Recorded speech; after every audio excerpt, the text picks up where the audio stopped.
In 1983, a team of deeply pious scientists conducted a radical experiment in an undisclosed facility.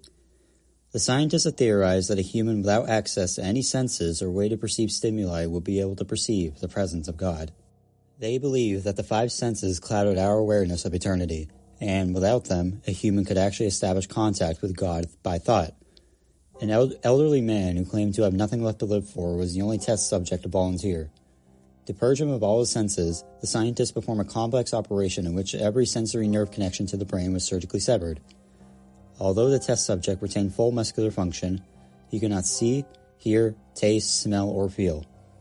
With no possible way to communicate with or even sense the outside world, he was alone with his thoughts.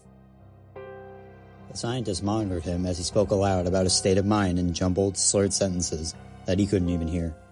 After 4 days, the man claimed to be hearing hushed, unintelligible voices in his head. Assuming it was an onset of a psychosis, the scientists paid little attention to his concerns. 2 days later, the man cried that he could hear his dead wife speaking with him. Even more, he could communicate back. The scientists were intrigued, but not convinced until the subjects started naming their dead relatives. He started repeating personal information to them that only their dead spouses and parents would have known. At this point, a sizable portion of scientists left the study. After a week of conversing with the deceased through his thoughts, the subject became distressed, saying the voices were overwhelming. Apparently, in every waking moment, his consciousness was being bombarded by hundreds of voices that refused to leave him alone. He frequently threw himself against the wall, trying to elicit a pain response, and begged the scientists for sedatives so he could escape the voices by sleeping. This tactic worked for 3 days, until he started having severe night terrors. He repeatedly said that he could hear and see the deceased in his dreams. Only a day later, the subject began to scream and claw at his non-functional eyes, hoping to sense something in the physical world. Now hysterical, he said that the voices of the dead were deafening and hostile, speaking of hell and the end of the world. At one point he yelled, "No heaven, no forgiveness." For 5 hours straight.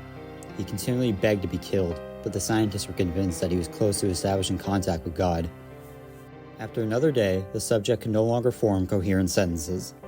Seemingly mad, he started to bite off chunks of flesh from his arm. The scientists rushed into the test chamber and restrained him to a table so he could not kill himself. After a few hours of being tied down, the subject halted his struggling and screaming. He stared blankly at the ceiling as teardrops silently streaked across his face. For 2 weeks, he had to be manually rehydrated due to the constant crying. Eventually, he turned his head and, despite his blindness, made focused eye contact with the scientist for the first time in his study. He whispered, "I have spoken with God, and He abandoned us." And his vital signs stopped. And there was no apparent cause of death.